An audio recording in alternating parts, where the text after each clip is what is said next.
Dia udah banyak ikut kelas lah apa segala macam. Dia cerita gitu, lagi sharing-sharing aja. Gue nge-track back 10 tahun semua kegiatan investasi, kegiatan trading yang gue lakuin. Ternyata pas gue hitung-hitung, setelah 10 tahun itu dia jual, dia beli, dia tahan segala macam, itu minus 8 juta. Oke. Dia nggak kemana-mana. Iya, Bahkan minus exactly 8 juta lagi. Nah, terus dia cerita, apa gara-gara gue ini ya, gara-gara turun dikit beli, nanti orang bilang ini jual. Dan dia kadang ngelihat, oh ada sempat untung gede. Abis itu, tapi itu kan porsi dari porto dia cuma berapa persen doang yang untungnya itu kan. Bisa nanti dia kalah lagi, dia ini lagi. Menurut lo itu yang terjadi juga sama kebanyakan orang Indonesia? Itu terjadi di aku bahkan Mas Radit. Oke. Selama 5 tahun awal aku berinvestasi.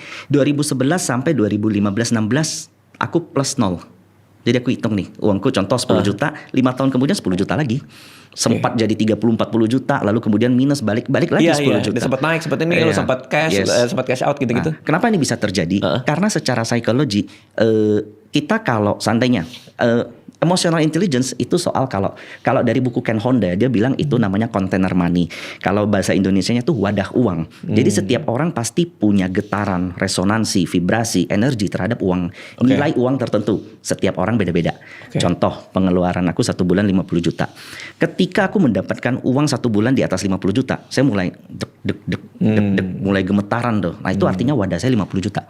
Nah, ketika saya berinvestasi, contoh dengan modal 200-300, saya dapat 50 juta, otomatis sudah kesenangan. Ujung-ujung akan takut kehilangan 50 jutanya, meskipun profit. Seandainya kalau loss gimana? Sama juga. Kalau 300 juta saya udah minus 50 juta, udah mulai takut juga, karena ini biaya bulanan saya. Ujung-ujung setiap dia dapat profit 50 juta, dia jual.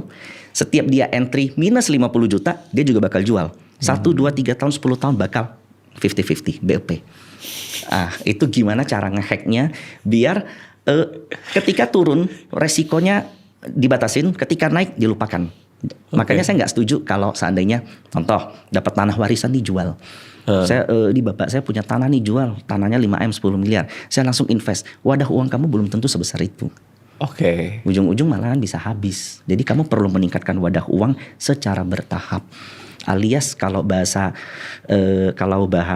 spiritualnya mungkin ya, itu resonansi kita terhadap uang gitu loh. Getaran kita, energi kita terhadap uang. Oke. Jadi kita harus tahu angka kita sendiri kah? Angka kita sendiri, yes. I see. Dan angka setiap orang berbeda, setiap tahun berbeda. Nah, kebanyakan orang tidak sadar angka ini, dan angka ini nggak berubah-berubah akhirnya.